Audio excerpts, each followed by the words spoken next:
Hertz selling Teslas cheap. Kiyosaki says buy silver. An Amazon driver dumps packages in the woods. Today, I read an interesting article on yahoo.com, put out by Jalopnik and written by Bradley Brownell, titled, Hertz is so desperate to unload Tesla inventory, it's asking customers if they just want to keep their rentals. According to the author, Hertz bought a bunch of Tesla Model 3s for its rental fleet and quickly realized that Tesla depreciation would be extra bad at scale.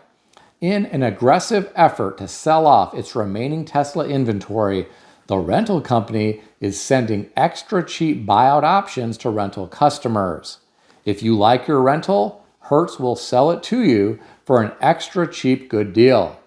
One Hertz customer took to Reddit to show off a screenshot of the deal he got directly from Hertz, a 2023 Tesla Model 3 with 30,000 miles on the odometer for $17,913. Here are my thoughts. I'm sure this situation is not just limited to Hertz.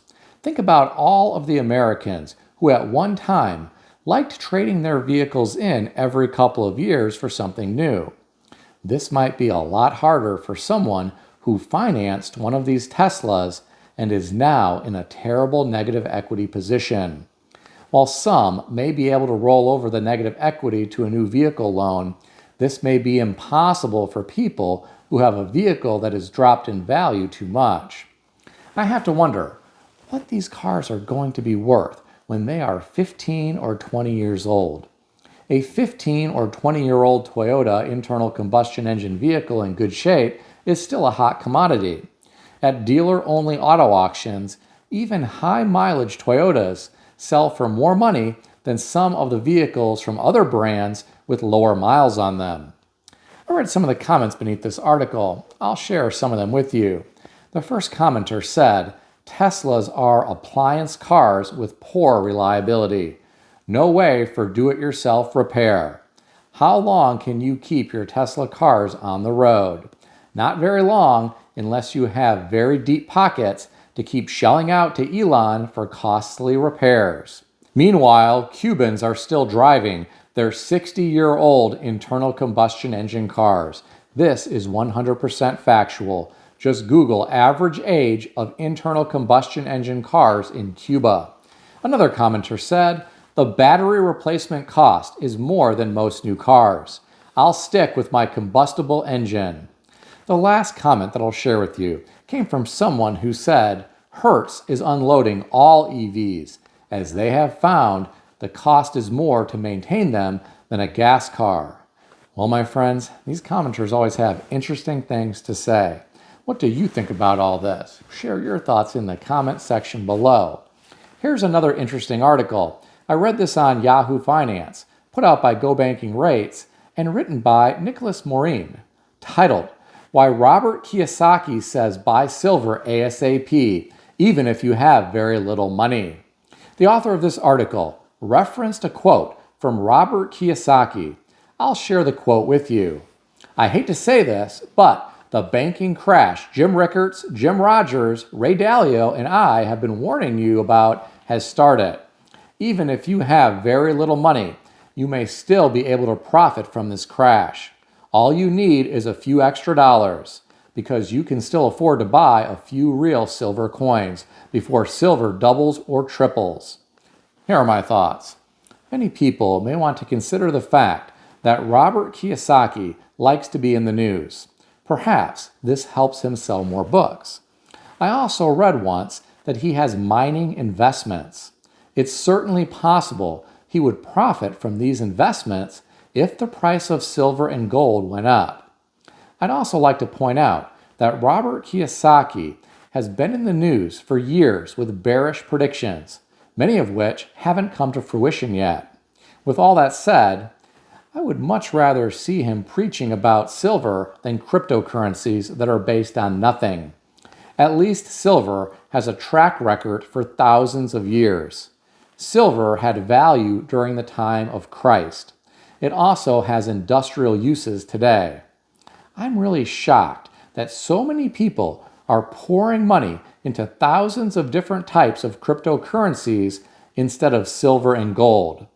I suppose it's easier to trade these cryptocurrencies on their smartphone.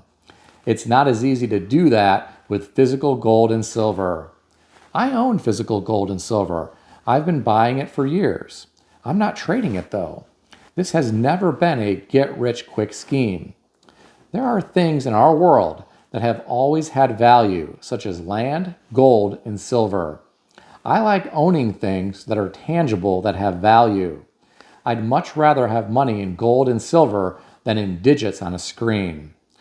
I have to wonder if there will come a day where we will see money pour out of cryptocurrencies and pour into things that are tangible in this world. I read some of the comments beneath this article. I'll share some of them with you. The first commenter said, he bought some and he wants the price to jump so he can unload it before it crashes. Never trust these people. The next commenter said, Kiyosaki tweeted silver could reach a value between $100 to $500 per troy ounce in 2023. He's wrong more than he's right. He's a fool trying hard to stay relevant. Well, my friends, it's always interesting to see what these commenters have to say. What do you think about silver? Let me know in the comment section below. I read another interesting article today on foxbusiness.com, written by Greg Norman, titled, Stressed. Amazon delivery driver dumps 80 packages in wooded area, police.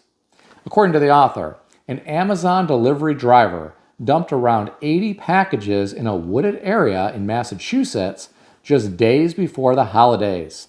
3 large totes full of Amazon packages were found in the woods by police. A delivery driver said he left the packages on the side of the road because of being stressed.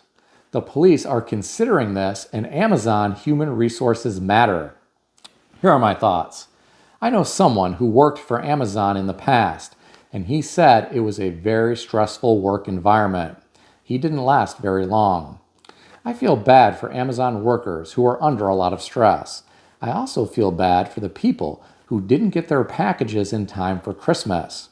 At least the packages were recovered by the police, so they will receive them at some point. This isn't the first time I've heard of something like this. I read an article in the past about a mailman who threw mail away instead of delivering it. I once ate at Ruby Tuesday, and I was talking to the waitress. She said they have a hard time getting good employees. She said they can't even find a good dishwasher. Apparently, the manager went out back and found a lot of plates and silverware in the dumpster. Instead of washing all of this, the dishwasher decided it would be easier to just throw it all in the dumpster. I didn't ask what happened to that guy. I'm sure he isn't working there anymore. It is really an interesting world that we live in. If you enjoyed this video, consider subscribing to the channel. I want to extend a special thanks to everyone who has subscribed to this channel. I want to also thank all of my channel members. If you would like to become a channel member, there is a link in the description beneath this video. You can read more about the different membership levels. Please also check out some of the great books I suggest you consider reading in the description below. I've included Amazon affiliate links to these books. As an Amazon associate, I earn from qualifying purchases. Stay healthy and wealthy. I'll see everyone in the next video.